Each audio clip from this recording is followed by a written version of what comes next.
5 taon ako sa abroad, ah. Bakit buntis ka? Ha? Hindi ko muna nilabas eh, kasi inantay kitang dumating.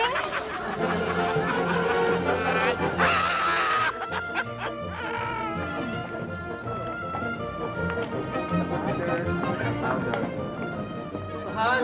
Mahal! Sandali! Anong nangyari sa'yo? Bakit isa na lang ang braso mo? Kasi naipit yung isa kong braso dun sa Saudi, dun sa makinarya dun. Pero huwag ka mag-alala. Binigyan naman tayo ng 500,000 pesos eh. Talaga? Oh, mahal, huwag ka na umiyak. Meron pa naman ng isa pang braso eh. Yun na nga eh. Bakit hindi mo pa pinatira tong isang braso mo para sakto 1 milyon tayo?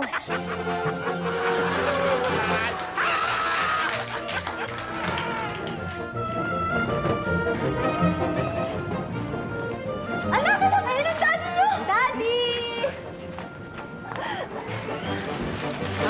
Ano mga Uy, anak? ang ganda nito! Sa'yo yata ito. Mga anak! Sandali, Daddy! sandali lang, sandali. Ito, anak! Anak!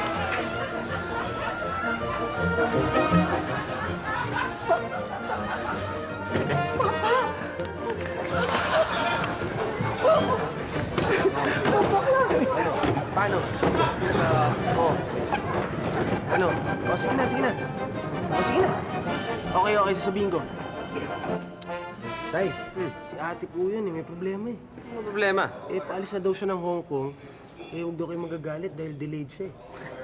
Ba't naman ako magagalit? Nangyayari naman talaga yan na nadidelay ang flight. Eh, hindi po flight ang tukoy niya. Eh, ano? Yung period niya, delayed na ng 2 months.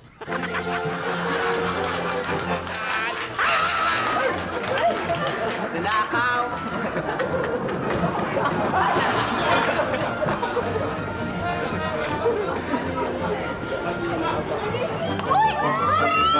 Hello! Ka na. Mabuti.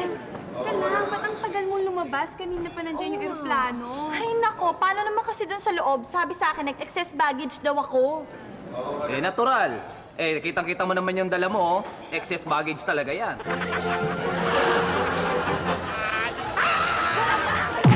Halika rito! Yan! Sa bahay!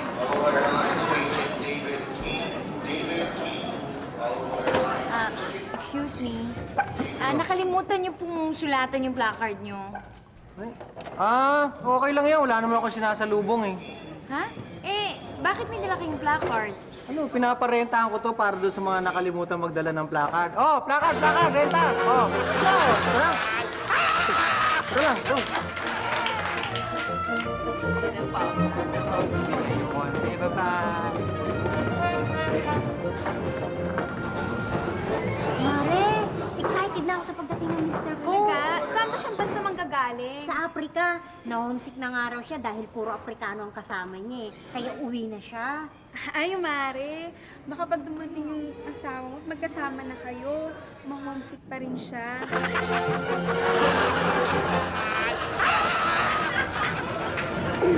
Banana. Excuse me. Ikaw ba yung sundo ko? Pangalan mo ba tong nakasulat? Oo, ako yan. Ah, ganon? Yan ang mabuti sa'yo, mga agaw ng papa!